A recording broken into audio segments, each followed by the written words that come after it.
धर्माचा जणू मूर्तिमान पुतळा धर्माचा जणू मूर्तिमान पुतळा भासे जना भूवरी भासे जना भूवरी दीक्षा देऊनी जो जगतिया दीक्षा देऊनी जो जगतिया बद्धास हो उद्धरी बद्धास हो उद्धरी वाणीने वदता भागवती कथा वाणीने वदता भागवती कथा व्यासा प्रती भासला व्यासा प्रति भासला तो हा गुरु श्री जनार्दन असा उहा गुरु श्री जनार्दन असा पाटांगणी शोभला पाटांगणी शोभला सद्गुरुनाथ महाराज की जय. हरे नमः. कपिल उवाच तसे तसे जनूनुयम नायम वेदोरुविक्रमम काल्यमानोपि बलिनो वायोरिबघना बलिही. भगवान वेदव्यास वर्णन करून सांगू लागले. शुकाचार्य राजा परीक्षितीला सांगतात. इकडे मैत्रेय विदुर यांचा संवाद चालू आहे आणि कपिल महामुनी आपल्या आईला देवहूतीला उपदेश करताना म्हणतात, हे आई तसे तसे जनूनुयम, हे आई वेदोरु नायम वेदोरु विक्रमम, ज्याप्रमाणे काल्यमानोपि बलिनो वायोरिब घरावली, ज्याप्रमाणे आकाशामध्ये मेघ या ठिकाणी जमा होतात आणि वायू आल्याबरोबर ते इकडे तिकडे इतस्ततः विस्कळीत होतात. वायूमुळेच येतात आणि वायूमुळेच जातात. आकाशामधले मेघ याला कारण वायूच आहे. जमा होण्यासाठी सुद्धा वायूच कारण आहे आणि बाजूला जाण्यासाठी सुद्धा वायूच कारण आहे. जसं आपण म्हणतो एक लाट तोडी दोघा पुन्हा नाही भेट. लाट ही जशी दोन ओंडक्यांना जवळही आणते आणि दूरही लोटते. ती जवळही आणते म्हणजे संयुक्तही होते आणि वियुक्तही होते. संयुक्त आणि वियुक्त, जवळ आणि दूर, संसारामध्ये माणसं एकमेकांच्या सोबत राहतात, जवळ येतात आणि एकमेकाला दुरावतात. याला काळच कारणीभूत आहे. आणि म्हणून हे आई जंतुर्वय भव येतस्मिन व्यायाम योनी म्हणून ब्रजेत. वेगवेगळ्या माणसं, जीव वेगवेगळ्या योनीमध्ये जन्म घेतात. हे सुद्धा एका दृष्टिकोनातून वेगवेगळ्या योनीमध्ये जन्म घेणं म्हणजे या एकेका प्रत्येक योनीतला त्याचा प्रवास हा जवळ येणे आणि दूर जाणे असाच आहे. नारक्याम निर्मितो सत्यम देवमाया विमोहिता. या ठिकाणी देवमाया विमोहिता, देवाची माया अर्थात ईश्वरी माया, ईश्वरी लीला, या ईश्वरी लीलेच्या द्वारे सर्व लोक मोहित झालेले आहेत. आणि मुळात सर्व लोकांना केवळ एकाच गोष्टीमुळे या प्रपंचात पडावं लागतं, ते म्हणजे केवळ स्वार्थांधता, लिप्तता, संसारातली लिप्तता. नारक्याम निवृत्तो सत्याम. नारक्याम म्हणजे नारकीय स्थिती अर्थात नरक. ज्याप्रमाणे हा आपल्याला त्रासदायक आहे, नरक हा जसा दुःखाला कारणीभूत आहे, त्याप्रमाणे या संसारातलं येणं हे दुःखाला कारणीभूत आहे. परंतु लोकांना कळत नाही. लोक केवळ आत्मजाया सुतागार पशुद्रविण बंधुषु. आत्मजाया सुतागार अर्थात स्वतःचा विचार करतात, पत्नीचा विचार करतात, मुलांचा विचार करतात, घरादाराचा विचार करतात, परंतु खऱ्या अर्थानं आत्मकल्याण मात्र साधत नाही. स्वतःचा स्वार्थापुरता विचार करतात, परंतु त्याच्या पलीकडे निस्वार्थ जीवन ते जगत नाहीत. आत्मजाया सुतागार पशुद्रविण बंधुषु. या ठिकाणी ज्याला आपण संसारातल्या वेगवेगळ्या गोष्टीमध्ये त्यांचं लक्ष असतं, प्रत्येक गोष्टी जमा करतात आपल्या क्षुल्लक सुखासाठी, अनेक गोष्टी जमा करतात, अनेक वस्तू जमा करतात, आपल्याला प्रिय म्हणून सगळ्या गोष्टी जमा करतात खऱ्या. परंतु काळ हा असा आहे की तो कधीच ह्या वस्तूला कायम स्वरूपत्व प्राप्त करून देऊ शकत नाही. काळ हा प्रत्येक गोष्टीमध्ये शेवटी नष्ट करणारा आहे. आपण किती जरी एखादी गोष्ट जवळ प्रेमाची म्हणून ठेवली तरी काळामुळे ती नष्ट होते. म्हणून आत्मजाया सुतागार पशुद्रविण बंधुषु. माणसं प्रत्येकाला हे आपलं मानतात. पशु पक्षी हे ज्याप्रमाणे जीवन जगतात तसंच माणूसही जीवन जगतो. ते म्हणतात अरे पशुपक्षी मूढ आहे आणि त्यामुळं पशुपक्ष्यांचं जीवन हे केवळ देहभरणापुरतं आहे, केवळ त्या वासनेच्या साठी आहे. माणसाचं जीवन तसं नाही, पण तरीसुद्धा केवळ देह स्त्री पुत्र मित्रानुचर हे वृषा तोषे हेतोर ममेत्थम, केवळ आपल्या स्वतःच्या आनंदासाठी तोषे हेतोर, आपल्याला सुख वाटावं, आपल्याला बरं वाटावं म्हणून आपण सगळ्या गोष्टी जमा करतो. परंतु प्रत्यक्षात निरूढ मूलर्धय आत्मानं बहुमन्यते, आत्मानं बहुमन्यते म्हणजे फार मोठा गर्व अभिमान ताठा मिरवतात, मोठेपणा मिरवतात, थोरवी मिरवतात, परंतु प्रत्यक्षात आपल्या स्वतःचं आत्मकल्याण मात्र ते करून घेत नाहीत. आक्षिप्तात्मेंद्रिय स्त्रीणा मसती नांच मायया, या ठिकाणी की आक्षिप्त शब्द वापरलाय आणि तो फार महत्वाचा आहे. आक्षिप्त म्हणजे काय की ज्याप्रमाणे एखाद्यामध्ये आपण चिकटून बसणे, आक्षिप्त म्हणजे चिकटून बसणे. संसार करायला त्यांनी विरोध केलेला नाही. या ठिकाणी संसार करावा नेटका आणि मग लागावे परमार्थ विवेका. संसार हा करायला सांगितलाय, पण संसारात चिकटून राहायला सांगितलं नाही. एखाद्या मधामध्ये ज्याप्रमाणे आपण हात घातला किंवा माशी अडकली म्हणजे जशी ती चिकटून बसते, मधाच्या चिकटपणामुळे ती चिकटून बसते. गुळाच्या पाकाला माशी अडकली की ती चिकटून बसते. तसा हा मनुष्य, तसा हा माणूस विषयरूपी गुळाला किंवा त्याच्या पाकाला असा चिकटून बसतो की आक्षिप्तात्मेंद्रिया. आक्षिप्त, आक्षिप्त म्हणजे त्यात अडकतो, त्यात चिकटतो, त्यातून बाहेरच पडत नाही. त्यातून बाहेर जाण्याचा मार्ग, जसं अभिमन्यूला फक्त चक्रव्यूहात जायचं माहीत होतं, बाहेर यायचं माहीत नव्हतं, तसा हा एक चक्रव्यूहच आहे. आपल्याला संसारात यायचं माहिती आहे, पण यातून परमार्थ या दृष्टिकोनातून जो मार्ग आहे परमार्थाचा, त्या मार्गातून बाहेर पडायचं मात्र आपल्याला कळत नाही. म्हणून आक्षिप्तेंद्रिय, आत्मा आणि इंद्रिय, आपलं आत्मा म्हणजे देह, या ठिकाणी देह आणि इंद्रियाच्या मध्ये तो जो एवढा अडकतो की देहालाच मी मानतो, इंद्रियालाच मी मानतो, ऐंद्रिय सुखच सर्वस्व मानतो आणि त्याच्यामध्ये स्त्रीणा वसती नांच मायया. तो अडकतो कोणात?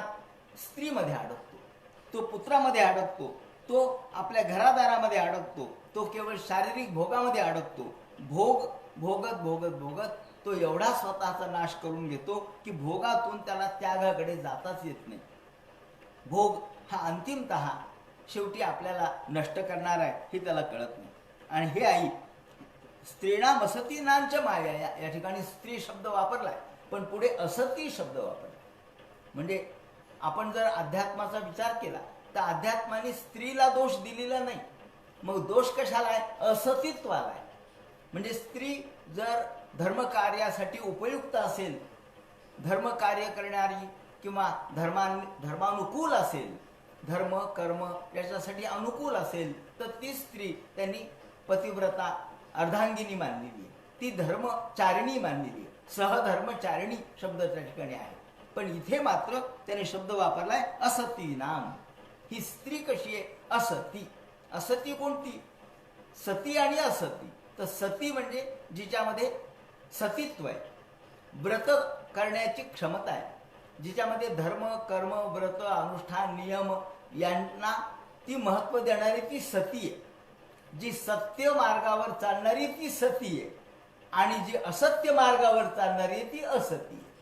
असती, असती म्हणजे जिच्यामध्ये कुकर्म करणारी, वाईट बोलणारी, भांडण करणारी, सकाळी उठलं की भांडायला सुरुवात, भांडण घरामध्ये आणणे, नवऱ्याला धर्मकर्म करत असताना मदत करायची ऐवजी धर्मकर्मात कशी अडचण येईल हे पाहणारी म्हणजे असती. म्हणून त्यांनी म्हटलं स्त्रीना मसतीनांच्या मायया. हा मुद्दाम कपिल महामुनीने शब्द वापरलाय. नाही तर लोक म्हणतील का हो म्हणजे स्त्रीला का दोष दिला? नाही, स्त्रीला दोष दिला नाही, तर स्त्री प्रवृत्तीला दोष दिलाय. स्त्रीच्या प्रवृत्तीला म्हणजे कोणत्या? असतित्वाच्या प्रवृत्तीला दोष दिलेला आहे. या ठिकाणी असती असती असेल, जी सत्वयुक्त नसेल, म्हणजे असती म्हणजे सत्वयुक्त नसलेली, म्हणजे तमोगुणी आणि रजोगुणी, फक्त भोगणारी, फक्त आनंद मानणारी भोगामध्ये, त्याचप्रमाणे सगळ्या गोष्टीसाठी वसवस करणारी, सगळ्या गोष्टी हो हे आणा ते आणा ते आणा, जपजापे काय करत बसलात, नुसती भंभम काय करत बसलात, अशी ही असती आहे. असती म्हणजे जी अंतःकरणातून देवधर्माचा विरोध करते, त्याचप्रमाणे सत्याला विरोध करते, आणि जी केवळ अनृतम साहसम माया, स्त्रीचे काही दोष सांगितलेले आहेत. स्वभावज अशा प्रकारचे काही दोष आहेत. स्वभावज म्हणजे स्वाभाविकपणानेच. कोणती? तर अनृतम, खोटं बोलणे, हा स्त्रीचा स्वभाव हा दोष आहे बरं का, स्वाभाविक दोष आहे. खोटं बोलणे म्हणजे असत्य स्त्री कशी आहे याचं वर्णन त्यांनी केलेलं आहे. खोटं बोलणे, असत्यम, अनृतम त्याला म्हणतात. अनृतम साहसम माया, साहस म्हणजे कुठल्याही ठिकाणी धैर्य, धाडस दाखवायचं, म्हणजे गरज नसताना सुद्धा फार मोठं धैर्य दाखवायचं आणि अडचण निर्माण करायची, याला म्हणतात साहस. माया, ही माया म्हणजे काय? तर मायेचा गुंता निर्माण करणारी ती माया, जी मायेचा गुंता निर्माण करते, जी पायामध्ये अडकते. संसार करताना जर एखादा म्हणाला की बाबा मला गृहस्थाश्रम सोडून आता संन्यास घ्यायचा आहे, तर त्याला तिने परवानगी दिली पाहिजे. आणि तिने जर पायगुंता केला, पायात अडकवलं, तर ती माया झाली आणि मग तो कधीच आत्मकल्याण करू शकणार नाही. म्हणून जी अनृतम साहसम माया मूर्खत्वम अतिलोभता, हे देखील स्त्रीचे स्वभाव गुण आहेत. मूर्खपणा करणारी, अतिलोभता, एवढा लोभ दाखवायचा की साखरेत घोळलं पाहिजे, तुपात तळलेलं, साखरेत घोळलेले असे शब्द, बाबा बाबा काय गोड बोलते, अतिलोभता. आणि अशौचम निर्दयत्वंच, अशौच अर्थात अशुद्धता, ही तर स्वाभाविक शारीरिक असू शकते, या दृष्टीने अशौचम अपवित्रता. आणि निर्दयत्वम स्त्रीणां दोषा स्वभावजः, हे स्त्रीचे स्वभावज दोष आहेत, स्वाभाविक दोष आहेत. आता यावर जी मात करते ती सती, आता लक्षात घ्या, यावर जी मात करते ती सती. आणि आता हे स्वाभाविक दोष आहेत. आपण म्हणतो ना स्वभाव काय बदलता येतो का माणसाचा? माझा नैसर्गिक स्वभावच आहे, तो काय बदलणार आहे का? स्वभाव माणसाचा बदलत नाही. स्वभाव दुरतिक्रम, पण बदलत नाही असं नाही, बदलतो. त्यांनी दुरतिक्रम शब्द वापरलाय. अवघड आहे पण बदलू शकतो. परवाच मी विज्ञानाच्या संदर्भात वाचलं की त्यांनी म्हटलंय की स्वाभाविक सुरुवातीच्या काळातला स्वभाव नंतर माणसाचा बदलतो, मेंदूमध्ये परिवर्तन होतं. आणि म्हणूनच आपल्याकडे पूर्वीच्या म्हणजे गीतेमध्ये सुद्धा सांगितलंय की जर एखादा वाईट मार्गाला लागलेला असेल, अपिचेत सुदुराचारो भजते माम अनन्य भाग. आणि मग मला जाणवलं की गीतेने किती मानसशास्त्राचा अभ्यास केलेला होता. बुद्धीचा आपल्या मेंदूमध्ये सुद्धा परिवर्तन घडतं. मेंदूमध्ये परिवर्तन घडणारे काही सेल्स निर्माण होतात. का? तर जसं आपण स्वभाव बदलत नाही असं जरी म्हणत असलो तरी स्वभाव आपण बदलू शकतो, प्रयत्नपूर्वक बदलू शकतो. नाही माझा स्वभावच रागीट आहे म्हणजे काय? रागावर नियंत्रण करा ना. मग रागीट आहे म्हणजे काय? नाही आपला स्वभाव तसलाय. स्वभाव तसलाय म्हणजे तुम्ही कशावर नियंत्रण केलं? मग मनावर नियंत्रण करता नाही आलं तर काय अर्थ? म्हणून आपला स्वभाव असा आहे ना, आपला स्वभाव तसा आहे अशी टर्रेबाजी उपयोगाची नसते. म्हणून ते म्हणतात की याच्यावर जी मात करते, अनृतम साहसम माया मूर्खत्वम अतिलोभता अशौचत्वम निर्दयत्वम स्त्रीणां दोषा स्वभावजा. हे जे स्त्रीचे 6 स्वभाव दोष सांगितले साहसात, हे स्वभाव दोष याच्यावर जी मात करते ती सती, आणि जी मात करत नाही ती असती. म्हणून ते म्हणतात स्त्रीणाम सतीनांच मायया. इथं मायया शब्द आहे तो अतिलोभतेसाठी.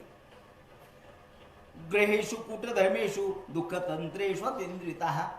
आणि मग या संसारात अडकलेला पुरुष हा त्या मायेच्या नादात, त्या असतीच्या नादात, वाईट स्त्रीच्या नादात जे गुरफटत राहतो, वाईट स्त्रीच्या नादात जे गुंतत राहतो, बरं तो गुंतत राहतो, लोकाला ती वाईट वाटते, पण तो म्हणतो नाही ही तर फार प्रिय आहे मला. लोकांना ती वाईट दिसते, पण हा मात्र तिच्यावर एवढं प्रेम करतो, ज्याच्यावर आपलं प्रेम असतं ते आंधळं प्रेम जर असेल तर आपल्याला त्यातले दोष दिसत नाही. म्हणून गृहेषु कूटधर्मेषु शब्द वापरलाय. कूटधर्मेषु, कूटधर्मेषु म्हणजे अत्यंत कुटील कारस्थान करणारी, अत्यंत कुटीलपणाने वागणारी. बाहेर एक वागायचं, आत एक वागायचं, बोलायचं एक, करायचं एक, अशी जी दुटप्पी वागणारी आहे ती असती आहे. आणि त्यामध्ये तो दुःखामध्ये अडकतो. आणि कुर्वन दुःख प्रतिकारम सुखमन्यते गृही, याप्रमाणे तो दुःखात अडकतो आणि अडकल्यानंतर त्याच्यातून त्याला बाहेर पडता येत नाही. ज्याप्रमाणे एखाद्या भवऱ्याला दोरी असावी किंवा आपण ज्याला म्हणतो की ती जाळी असते, त्या जाळी मधला जो भवरा आहे तो जसा गुंग फिरत राहतो, जाळी जशी भवऱ्याला कांता फिरवी तशीच नवऱ्याला, त्याप्रमाणे ती गरगर गरगर गरगर हा नवरा त्या संसारात फिरत राहतो आणि ही जाळीसारखी त्याला फिरविते. ते म्हणतात अर्थैरापादिते गुर्व्याम. आणि मग तिचं काय बघायचं बाबा, ही असती असल्यामुळं ती भोगवादी आहे, रजोगुणाची आहे आणि तमोगुणाची आहे. म्हणजे सगळ्या गोष्टी पाहिजेत, हे पाहिजे ते पाहिजे ते पाहिजे, मोठमोठ्या ठिकाणी जायचं आणि सगळ्या वस्तू विकत आणायच्या, आणि जर जमलं नाही तर हिंसा आहे. का नाही जमलं, मग तुम्ही चोऱ्या माऱ्या करा. तुमच्याकडे पैसे नाहीत का, मग चोरी करा, कोणालाही लुटा. बाकीचे लोक नाही का, अहो बघा ना कसे पैसे मिळवितात, ते कशा कशा मार्गाने पैसे मिळवतात आणि तुम्हाला काहीच येत नाही. मग त्यामुळे वस्तू येत नाहीत घरात. तुम्ही काही करा पण या वस्तू घरात आणा, असं त्याने वर्णन केलंय. अर्थैरापादिते गुर्व्या. अर्थ म्हणजे पैसा, वेगवेगळ्या मार्गाने पैसा मिळवा आणि हिंसे ततष्टतान. आणि मग तो वेगवेगळ्या मार्गाने पैसा मिळवायला लागतो. कारण हिची जर मनाची शांती करायची असेल, हिच्या मनाप्रमाणे वागायचं असेल, सगळे भोग जर प्राप्त करून घ्यायचे असतील तर पैसा पुरत नाही. सत्य मार्गाने आलेला पैसा पुरत नाही, मग असत्य मार्गाने, खोट्या मार्गाने, मग चोरी मारी लपी, त्याचप्रमाणे हिंसा, खून, दरोडे याच्या मागे हा लागतो. पुरुष कसा या गोष्टीच्या मागे लागतो हे त्यांनी सांगितले. आणि पुष्णाती येशाम पोषेण, आणि भरण पोषणाच्या नादी लागतो. वेगवेगळ्या वस्तू आणायचा प्रयत्न करतो, पैसा नसेल तर चोऱ्या मारा करतो, पैसा मिळवितो आणि वस्तू आणतो. आणि पुष्णाती येशाम पोषेण, आणि तिचं भरण पोषण करण्यासाठी तो खड्डा काही बुजत नाही. हा न बुजणारा खड्डा आहे. असं म्हणतात की हा जो असती स्त्री आहे, त्या असती स्त्रीच्या मनामध्ये जी सतत भोगेच्छा असते, वेगवेगळ्या प्रकारच्या भोगांची इच्छा असते, तो न भरणारा खड्डा आहे. त्यात किती पाणी टाका भरतच नाही म्हणे, त्यामध्ये किती पैसा टाका भरतच नाही. पुष्णाती येशाम पोषेण, तो भरपूर भरण पोषण करतो. पण हा पुरुष हा इतका तिचा लाचार झालेला आहे, ज्याला त्यांनी काही ठिकाणी शब्द वापरले, क्रीडामृगो यथा. क्रीडामृग जसा असावा, क्रीडामृग म्हणजे खेळणं, जसं एखाद्या लहान मुलाच्या हातातलं खेळणं असतं त्याप्रमाणे हा स्त्रीच्या हातातलं खेळणं बनतो, बाहुलं बनतो. आणि मग शेषभोग्या त्याचा स्वयं, त्याच्यावर कोणती पाळी येते म्हणे. आता कपिल महामुनींनी लिहिलंय, कपिल महामुनींनी काही त्याचा खरं म्हणजे अनुभव घेतला नव्हता, पण लिहिलं मात्र खरं. ते म्हणतात इतका तो तिच्या नादी लागतो की शेषभोग्या, तिला आधी खाऊ घालतो, आधी तू कर बाबा जेवण मग मी करतो, आधी तू खा मग मी खातो. मग ती भरपेट भरपूर खाते आणि उरलेलं त्याला म्हणते आता खा तुम्ही बाकीचं. आपल्याकडे उलटी पद्धत आहे. म्हणजे सतीत्वाची पद्धत कोणती आहे की पतीच्या नंतर जेवण करावं किंवा पतीच्या जेवणानंतर जेवण करावं. आता सध्या बरोबर बसतात ते जाऊ द्या, पण निदान त्याला खरकट गोष्ट तरी काढायला लावू नये. पण काय सांगावं, काही लोक अशा पद्धतीने मगाशी मी उल्लेख केल्याप्रमाणे जाळी जशी भवऱ्याला, कांता फिरवी तशीच नवऱ्याला, लाज नाही हवऱ्याला, काढीतसे सेळ पाणी गवऱ्याला. त्याप्रमाणे हा तो खरकट उष्ट माष्ट त्याला काढायला लावते ती. शेषभुग्या असा शब्द वापरलाय. उरलेला तो खातो. खा आता उरलेलं तुम्ही, आता झालं माझं जेवण, जे काय उरलं असेल खरकट मरकट खरवडून ते तुम्ही खा, तुम्हाला आवडतं ना खरवड खायला, खा. शेषभुग्या ते स्वयं, तो म्हणतो बर बाबा खरकट खातो मी, उष्ट खातो. शेषभुग्या म्हणजे खाऊन राहिलेलं, शेष भुग्या, भुग्य म्हणजे भोजन केलेलं आणि शेष म्हणजे उरलेलं. तेव्हा उरलेलं खातो. तो म्हणतो बर तुझं आता ही म्हणजे दुर्गे दुर्गट भारी तुझं विण संसारी, अनाथ नाथ हे अंबे करुणा विस्तारी. आता ही देवीची आरती आहे, पण तो रोज आपल्या घरी देवीची आरती म्हणत असतो. वार्तायाम लुप्तमानाया मारब्धायाम पुन्हा पुन्हा. त्याच्यात जे लिहिलंय तेवढंच सांगतो मी, मनाचं काही नाही सांगत, फक्त शब्द वेगळे आहेत माझे. वार्तायाम लुप्तमानाया मारब्धायाम पुन्हा पुन्हा, याप्रमाणे तो लोभ मोहग्रस्त होतो, लोभग्रस्त होतो आणि कुटुंब भरणामध्ये तल्लीन होतो. मग बायको मुलं यांना आधी पाहतो. बायको जेवली पाहिजे, मुलांचं जेवण झालं पाहिजे, त्यांचं पोट भरलं पाहिजे. कुटुंब भरणा कल्पो मंदभाग्यो वृथोद्यम. आणि काय नशीब त्याचं, फुटक्या नशिबाचा. काय तो चांगलं नशीब तरी घेऊन आलाय का? नाही, फुटक्या नशिबाचा. असा फुटक्या नशिबाचा वृथोद्यम.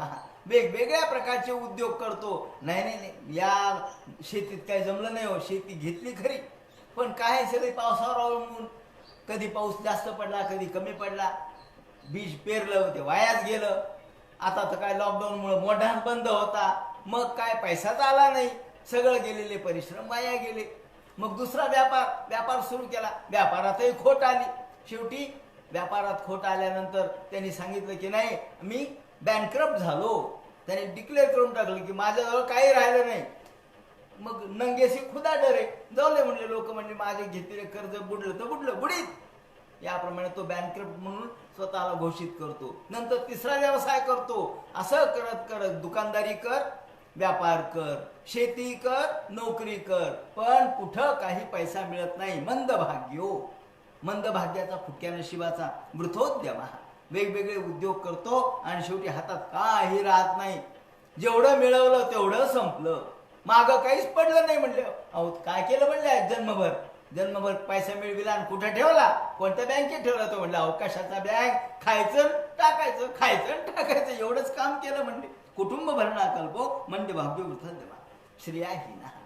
लोक म्हणतात हे काही कळा नाही म्हणायचं, पैसा नाही, अडका नाही, श्रीमंती नाही, मोठेपणा नाही, लौकिक नाही, केलं काय तुम्ही? म्हणून श्रेयाविहीन. श्रेया म्हणजे वैभवहीन अर्थात भाग्यहीन. आणि मग कृपणासारखा याच्या पुढे हात पसर, त्याच्या पुढे हात पसर करतो.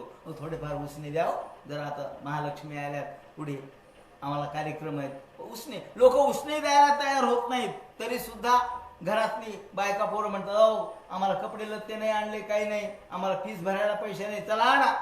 मग मी याच्याकडे जा उसनं माग, त्याच्याकडे जा उसनं माग, याप्रमाणे उसने घेतो. कृपण म्हणजे अत्यंत वाईट अवस्था त्याची होते, त्याच्याजवळ द्यायलाही पैसा नसतो. आणि अशा वेळेला एवं स्वभरणा कल्पम तत्कलत्रादयस्तथा. शेवटी कुटुंब भरणामध्ये सगळं आयुष्य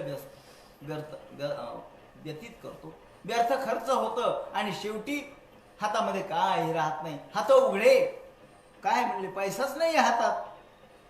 मग हळूहळू बरं तोपर्यंत होतं काय, तोपर्यंत आयुष्य अर्ध संपून जातं. एवढं करेपर्यंत अहो म्हातारपण येतं ना, वय वर्ष 60 झाले, 70 झाले, 80 झाले, म्हणले आता काही काम होत नाही. म्हणले पहिल्यासारखं आता काम होत नाही तर पैसा नाही. काम असेल तर पैसा, नाही तर पैसा कुठला आला.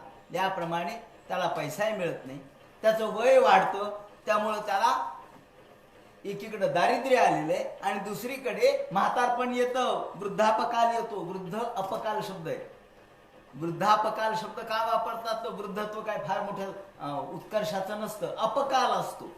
तो आम्ही हळूहळू आमचं शक्ती खर्च होते, आम्हाला पैसाही मिळत नाही, आमच्याजवळ पूर्वीसारखं सामर्थ्य राहिलेलं नसतं. आणि त्यांनी वर्णन केलंय तेवढं सांगतो कपिल महामुनींनी. नाद्रियंते यथा पूर्वम कीनाशा इव गोचरम, असा शब्द वापरलाय त्यांनी. कीनाशा इव गोचरम म्हणजे त्या कुटुंबामध्ये, ज्या कुटुंबासाठी त्यांनी एवढे खर्च केले, पैसा अडका आणला, जन्मभर त्या कुटुंबासाठी वसवस केली, त्या कुटुंबात म्हातारपणी जो पैसा मिळू शकत नाही, त्या माणसाची अवस्था काय होते ते सांगतात. कीनाशा इव गोचरम म्हणजे ज्या बैलाला काम होत नाही, म्हातारा झालेला बैल आहे. लोक म्हणतात काय करायचं, म्हणजे म्हातारा झाला देऊन टाकायचं का खाटकाला, काय करायचं म्हणले ठेवून. मग म्हातारा झालेला बैल जसा रिकामा, काही कामाचं नाही. म्हणले गाडीच्या कामाचं नाही, नांगराच्या कामाचं नाही, आणि मग काय करायचंय म्हणले याला देऊन, पैसा तरी येऊन जाईल. ही कीनाशा इव गोचरम. जसा शेतकऱ्याच्याकडे उभा असलेला रिकामा बैल, हा जसा शेतकऱ्याच्या मनात असं निर्माण होतं की या रिकाम्या बैलाचं करायचं काय, शेवटी त्याची जशी अवस्था. मग त्याला चारा वेळेवर मिळत नाही, रिकामा बैल काय करायचं चारा, त्याला दुसऱ्याला द्या म्हणले त्याला चारा का, ते कामाचे बैल आहे, जे कामाचे त्याला चारा, जे कामाचे आहेत त्याला पाणी, जे कामाचे आहेत त्याला सगळ्या प्रकारच्या सोयी, आणि जो रिकामा महिला राहू दे म्हणलेला थोडंफार चारा खाऊ घाला आणि बरू मरू दे म्हणले जागेवर. शेवटी खाटकाला द्यायचा नाही म्हणून जागेवर मरू द्यायचा, पण त्याला खाऊ द्यायचं नाही. म्हणून ते म्हणतात माणसाची परिस्थिती कशी होते, नाद्रियन्ते यथापूर्वम कीनाशा इव गोचरम. ज्याप्रमाणे एखाद्या शेतकऱ्याचा कडचा रिकामा बैल जसा निरर्थक असतो, आणि आजकाल तर काय आहे, आजकाल तर यूज अँड थ्रोचा जमाना आहे. मग काय, जोपर्यंत काम आहे तोपर्यंत या या या, जोवरी पैसा तोवरी पैसा, जोपर्यंत पैसा या या या महाराज या बसा. का हो, पैसा आहे ना याच्याकडं, अहो मोठे पैसा आहे, श्रीमंती आहे. आणि ज्याच्या हातात पैसा नाही, हे रिकामा कशाला आला काय की म्हणले, आला आणि गेला, काय काम नाही धाम नाही. अहो दक्षिणा ठेवली नाही 2 रुपये, काय बिघडलं म्हणले दक्षिणा ठेवली असती तर. म्हणजे लोकांकडे फक्त पैसा म्हणून पाहतात, लोकांची दृष्टी पैशावर असते, माणसावर नसते. म्हणून जो पैसा देणार आहे त्याची या ठिकाणी चलती, त्याचं कौतुक, त्याचा मोठेपणा. म्हणून धनवंत, जो धनवंत आहे, धनवंत तोची गुणवंत तोची रणशूर, निर्धनी नराला सकळ ही करीती दूर. जो धनवंत आहे, जो धनवंत आहे तो गुणवंत आहे बरं का. तुम्ही किती मार्क मिळवा ते काही नाही हो. जो दरिद्री आहे त्यांनी मार्क मिळविले तरी खरा गुणवंत कोण, धनवंत. आणि त्याचाच सत्कार होतो, त्याचाच मोठेपणा, त्याचीच कौतुक, त्याचीच बातम्या. का, धनवंताचं पोरग आहे, मग धनवंत तोची गुणवंत तोची रणशूर, मोठेपणा, कौतुक, थोरवी, शौर्य त्याचंच. का, धनवंत तो धन महत्वाचं आहे. म्हणजे त्यांच्या मागे धनाची ज्याची शक्ती आहे, धनशक्ती हीच तुमची सर्व क्रियाशक्ती आहे. धनशक्ती हीच तुमच्या प्रसिद्धीची खरी मात्रा आहे. म्हणून धनवंत तोची गुणवंत तोची रणशूर, निर्धनी नराला सकळही करीती दूर. निर्धन समोर आला, गरीब, हा म्हणले जाऊ द्या, दार बंद करा, दार बंद करा, मी नाही म्हणून घरी सांगा. काय करायचे म्हणले येऊन, पैसावाला असता तर काहीतरी उपयोग झाला असता. धनवंत जर आला घरात तर त्याचा सत्कार होतो, त्याला चहा पाणी होतं. जर गरीब कुणी आला तर दरवाजा बंद होतो, नाही तर कुत्र्यापासून सावध राहा लिहिलेली असती पाठी. कोणासाठी, या गरीबासाठी. म्हणून ते म्हणतात तत्राप्य जाते निर्वेदो म्रियमाण स्वयं. याप्रमाणे त्याची अवस्था अशी यूज अँड थ्रो सारखी होते. तो केवळ उपयोगात असतो तोपर्यंत महत्व, आणि जेव्हा उपयोग नाही तेव्हा त्या रिकाम्या बैलाची जशी फजिती होते त्याप्रमाणे याची फजिती होते, असं कपिल महामुनी म्हणतात. म्हणून आपण एवढं ऐकून तरी आपण सावध व्हावं. म्हातारपणी जर आपण काही मिळवत नसू, आपलेच पोर आहेत, आपलेच बाळ आहेत, आपल्याच बायका आहेत, पण धन असेल तोपर्यंत आपले पण आहे, धन नसेल तर नाही. म्हणून नाद्रियन्ते यथापूर्वम कीनाशैव गोचरम तत्राप्य जाते निर्वेदो म्रियमाण स्वयं मृतैः. याप्रमाणे त्याची अवस्था म्रियमाण. म्रियमाण म्हणजे आता त्याचं वय होत आलं, 85 झाले, 90 झाले, आता 90 पार केली. म्रियमाण, म्रियमाण म्हणजे आलाय मृत्यू जवळ. म्रियमाण आता फक्त मर्त्य, मरायचा फक्त शिल्लक राहिलाय. मरण आसपासच घोटाळायलाय कुठेतरी, फक्त मेला नाही एवढं, म्रियमाण झाला, मरणा जवळ आलेले. अशा वेळेला मग काय म्हणले पडलंय जर्जर होऊन.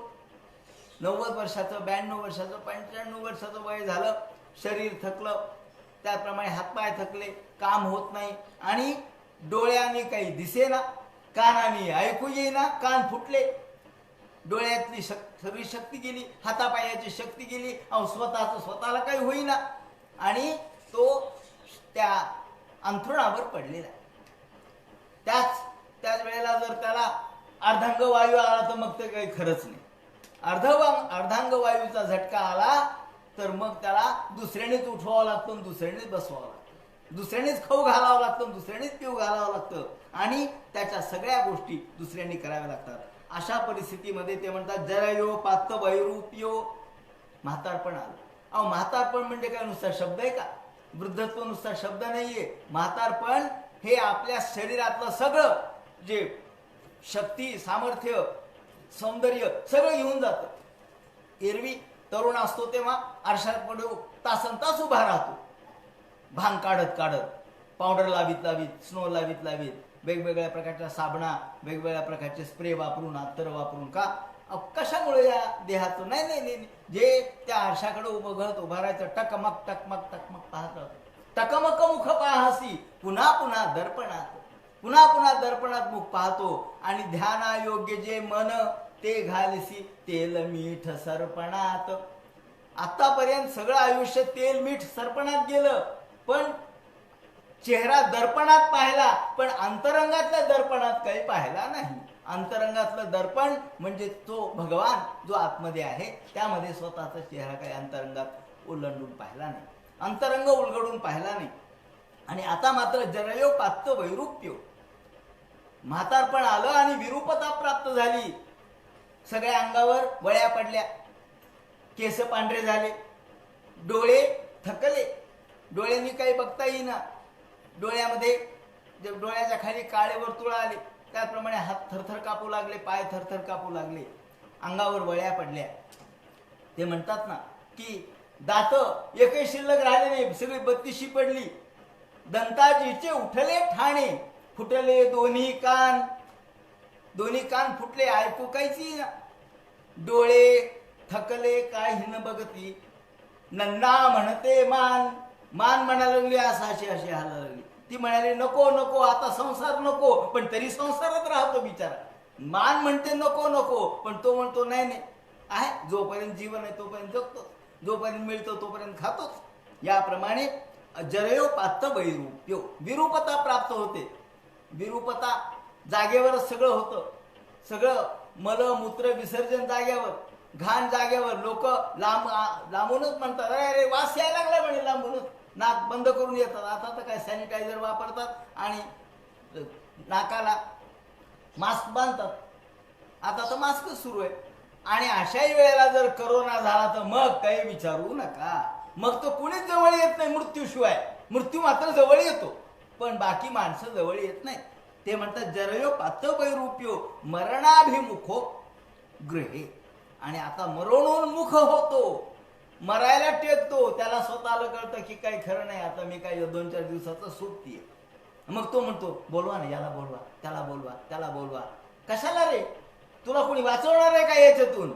तो म्हणतो नाही नाही त्याला बोलवा ना, हे माझे जवळचे, हे माझे जवळचे मित्र आहेत, हे माझे नातेवाईक आहेत, हा माझा मुलगा आहे, ती माझी मुलगी आहे, ते माझी पत्नी आहे, तिला बोलवा.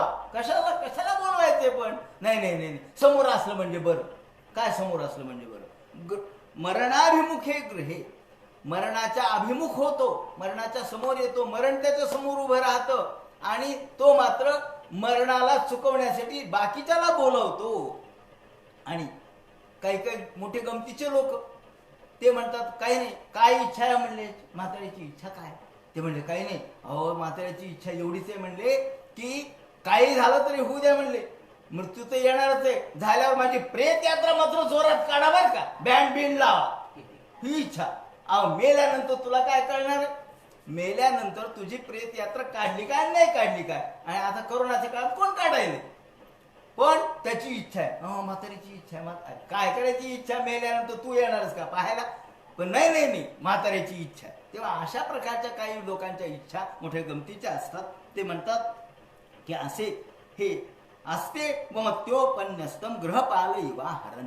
ग्रहपाल शब्द वापरलाय. ग्रहपाल म्हणजे कुत्र. कुत्र्याची जशी अवस्था तशी याची अवस्था होते. त्याला वेळेवर खायला मिळत नाही. काय खाल्लं का? मग भाकर तुकडा काही नाही.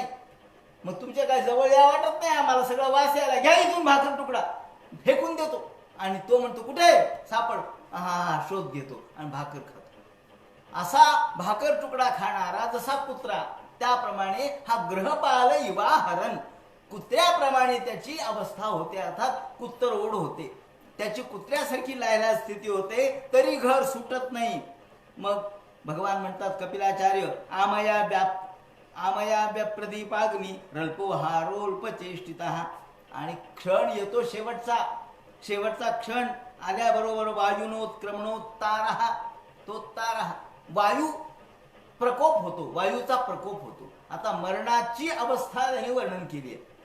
प्रत्यक्षात मृत्यूपंथ त्याला लागलेला माणूस आणि मरण जो भोगतो किंवा मरण ज्याला येतं त्यालाच मरणातल्या वेदना कळतात. आपल्याला काय कळणार आहे? पण कपिल महामुनींनी मात्र त्याचं वर्णन केलेलं आहे.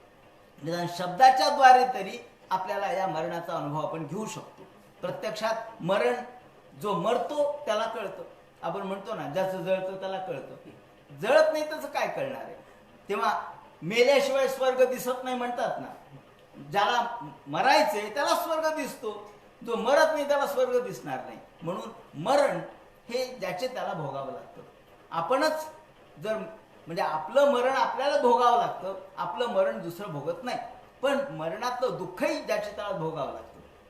पण या ठिकाणी कपिल महामुनींनी त्या मरणातली स्थिती वर्णन केली आहे की वायुनोत्क्रमतो तारा, सगळ्या वायूचा प्रकोप होतो. आणि या वायूचा प्रकोप झाल्याबरोबर त्याच्या सगळ्या नाड्या अशा कडक होतात, कठीण होतात. आणि कफ समृद्ध नाडिका, सगळ्या प्रकारच्या नाड्या आतल्या सगळ्या ह्या कडक होतात. त्यात वायूचा प्रकोप झाल्याबरोबर कफ ह्या छातीमध्ये असलेला कफ घशामध्ये येतो आणि तो अडकतो. त्याप्रमाणे मृत्यू जवळ आल्यानंतरची स्थिती त्यांनी सांगितली की श्वास प्रश्वास आणि या नलिका ह्या कफामुळे अडकतात, रुद्ध होतात. तिथून वायूचा म्हणजे प्राणवायूचं संक्रमणच होत नाही. त्याप्रमाणे त्याच्या घशामध्ये हे कफ अडकल्यामुळं कास आणि श्वास, त्याला खोकला यायला लागतो, बेडके पडायला लागतात, ते अडकतात. कास श्वास करता यासा कंठे घुरघुरा येते आणि शेवटची घरघर सुरू होते. घशामध्ये घर घर घर आवाज यायला लागतो. शेवटची घरघर आपण म्हणतो ना, ही शेवटची घरघर लागली, असा एक शब्दप्रयोग मराठीमध्ये आहे, शेवटची घरघर. तेव्हा ही घरघर आवाज घशामध्ये यायला लागतो. आणि सगळे लोक म्हणतात, अरे त्याला डॉक्टरला बोलवा, डॉक्टरला बोलवा, वैद्याला बोलवा, हकीमाला बोलवा. अरे काय करायचे, काही उपयोग होणार नाही. एकदा प्राण निघून गेल्यानंतर प्राण कुणी अडवू शकत नाही. कास श्वास कृताय असा कंठे उरगुरा येते छायान परिशोषते परिवीत स्वबंधुभी. आणि मग मात्र तो याला बोलव, त्याला बोलव, त्याला बोलवतो. वास्तविक त्याची ही दुरवस्था एका ठिकाणी वर्णन केलेले, एका दृष्टांतामध्ये सांगितलेले. तो जरी आपण ऐकलेला असेल तरी मुद्दाम सांगतो. तो दृष्टांत आपल्या सर्वांना माहित आहे की असाच मृत्यूपंथाला लागलेला मनुष्य अगदी आता मरणार, या वेळेला त्याच्या तोंडातून शब्दही निघेना, पण या सगळे लोक म्हणायला लागले, अरे आता शेवटचं काहीतरी बोलतील, काहीतरी सांगतील, काय मनातलं काहीतरी बोलायचे म्हणले. बघा बळ ओठ हालायला लागले, काहीतरी बोलायचे, जीभ वळवळ करायली, काहीतरी बोलायचे. त्याला शेवटच्या शब्दात काय बोलायचं आहे का? सगळे जमा झाले, कुटुंबातले लोक, पोरं आले, बाळा आले, मुली आल्या, बाळी आल्या, सगळे आल्या, बायको आली. म्हणजे काय बोलतोय, कान देऊन ऐका. अरे त्याला देवाचं नाव घ्यायचे म्हणले. बघा काहीतरी म्हणतोय केशव वासुदेव, त्याला केशव वासुदेव म्हणायचे. मग त्याला एखादे इंजेक्शन द्या. वैद्याला बोलवतात, याला एखादी मात्रा द्या म्हणले, ती सुवर्ण मक्षिका, त्याची एक बेढा दिला म्हणजे निदान थोडी तजेलदारपणा येतो. त्याप्रमाणे त्याला ती डॉक्टरला बोलवतात, वैद्याला बोलवतात आणि एक मात्रा देतात सुवर्ण. ही सुवर्ण मात्रा दिल्यानंतर एकदम त्याला तजेलदारपणा येत होतो. तो वासुदेव केशव, वासुदेव केशव म्हणणार आहे. निदान देवाचं नाव तरी तोंडी येणार आहे. म्हणून त्याला कसं तरी उत्तेजना या स्वरूपामध्ये मात्रा देतात. मात्रा दिल्याबरोबर त्याच्यात बदल होतो ना. आणि वासुदेव केशव कशाचा, समोर एक वासरू केरसुणी खात असतं आणि ते म्हणतात, अरे वासरू केरसुणी खायले. अरे अरे अरे अरे म्हाताऱ्या, तुला तुझ्या जीवनाचं पडलंय का केरसुणीचं पडलंय? वासू, आम्हाला वाटलं तू वासू वासू काहीतरी म्हणायलास तर वासुदेव केशव म्हणशील. तो म्हणतो, नाही रे, तुम्हाला मगापासून म्हणाल ते वासरू केरसुणी खायला लागले. वा म्हणजे वासरू आणि के म्हणजे केरसुणी. म्हणजे याला शेवटी सुद्धा वासुदेव केशव आठवत नाही, अशी याची दुरवस्था होते. आणि शेवटी तो क्षण येतो मृत्यूचा. शयाना परिशोषण भीही, अत्यंत दुःखाने सगळे लोक रडू लागतात. वाच्यमानोपि न ब्रूते कालपाश वशंगतः, कालपाश वशंगतः. कालाचा पाश, शेवटी काळच आहे ना. जन्माला आणणार आहे काळच आहे आणि मृत्यूला नेणार आहे काळच आहे. काळाचा पाश त्याच्या गळ्याला बांधतात. मृत्यूदूत येतात, या ठिकाणी यमदूत येतात, त्याच्या गळ्याला आवळतात आणि त्या गळ्याला आवळल्याबरोबर त्याच्या गळ्याला फास बांधून त्याचा प्राण ओढून घेतात. एवं कुटुंब भरणे व्यापृता आत्मा जितेंद्रिया. हे आई कुटुंब भरणे यांनी शब्द वापरला. केवळ कुटुंबामध्ये जे आसक्त असतात त्यांची ही स्थिती होते. जे भगवंताची पूजा अर्चा प्रार्थना देव धर्म करतात त्यांची ही स्थिती नाही. पण केवळ कुटुंब, एक कुटुंब, केवळ मी आणि माझं कुटुंब, स्वार्थ एवढं करणारे जे एवं कुटुंब भरणे व्यापृतात्मा जितेंद्रिया म्रियते रुदताम स्वानाम मुरुवेदा वेदनयास्तधीहि. याप्रमाणे मुरुवेदनया, याप्रमाणे हे केवळ अशी वेदना भोगतात. केवळ कुटुंबामध्ये जे आसक्त होतात त्यांची ही दुर्गती होते आणि शेवटी त्याला मृत्यू येतो. हा यमदूत त्याचे प्राण हरण करतात. आता हा प्राण म्हणजे कोण आहे? आपण परवा बघितलं की यांनी 16 पदार्थांचा हा लिंगदेह सांगितलाय. हे 16 पदार्थांचा लिंगदेह सूक्ष्म स्वरूपात आपल्या शरीरात असतो आणि हा लिंगदेह मात्र मरतही नाही. तो मरत नाही, तो तसाच असतो. त्याला किती त्रास झाला, किती मारलं तरी तो मरत नाही. यमदूतौ तदा प्राप्तो भीमो रसवसे क्षणौ. आणि मोठे कराल विक्राल अशा प्रकारचे हे यमदूत येतात. त्याला त्याच्या गळ्याला फास बांधतात आणि प्राण ओढून घेतात. यातना देह आवृत्य पाशैर बद्ध्वा गले बलात. यातना देह हा त्याचा जो सूक्ष्म देह आहे, जो लिंग देह आहे, जो 16 पदार्थांचा बनलेला आहे, तो लिंग देह त्याचा बरोबर ओढून घेतात आणि नयतो दीर्घमध्वानं दंडम राजभटा यथा. ज्याप्रमाणे एखाद्या चोराला एखादे पोलीस किंवा अधिकारी ज्याप्रमाणे फटके मारतात तसे हे फटके मारत मारत चाल चाल लवकर चल त्याला दक्षिणेकडे अर्थात यमनगरीकडे घेऊन जातात आणि घेऊन जाता जाता जाता त्याला घाम येतो, त्याला भूक लागते, त्याला तहान लागते, त्याला तो म्हणतो मला पाणी प्यायचे, मला भूक लागली, तरी सुद्धा त्याला पाणी मिळत नाही. तप्त असणाऱ्या वालुकीमधून त्याला घेऊन जातात आणि पथी स्वभीर भक्षमाण आर्तोयम स्वमनुस्मरण. तो आर्तपणाने ओरडतो, चिडतो, भूक लागली म्हणून रडतो, पण त्याचं कुणी ऐकत नाही. क्षुत्रट परितोर कदवान वान्यलही. आणि क्षुत्रट म्हणजे तहान लागते, भूक लागते, पण वाळू तप्त वाळूमधून संतप्यमान पथिव तप्त वालुके कृच्छिरे पृष्ठे कशायाचे ताडिता. चाल चाल निघ, तुला तहान लागली का, चल पुढे चल, थांबायचं नाही, भूक लागली म्हणतो चल. आणि असं म्हणून त्याला मारत मारत फटके मारत मारत कोरडे ओढत ओढत त्याच्या पाठीवर मारत मारत त्याला घेऊन जातात आणि तत्र तत्र परिच्छ्रांतो. हा जो जीव आहे, जो जो सूक्ष्म असलेला जो जीव आहे, ज्याला आपण या आपल्या शरीरामधला सूक्ष्म स्वरूपामध्ये 16 पदार्थांचा जो लिंगदेह आहे तो ते घेऊन जातात. जाताना तो मूर्छित पडतो, पुन्हा उठतो, पुन्हा मूर्छित पडतो, पुन्हा उठतो आणि यमनगरीमध्ये यमपुरीमध्ये घेऊन जातात. किती लांब आहे म्हणे यमपुरी? कपिल महामुनींनी जे सांगितलं तेवढंच सांगतो. आपल्याला काय माहित? पथापापीयसी तत्र तत्र परिच्छाम.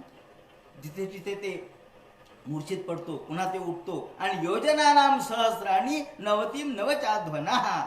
99,000 योजन दूर ही यमपुरी आहे यापासून, पृथ्वीपासून.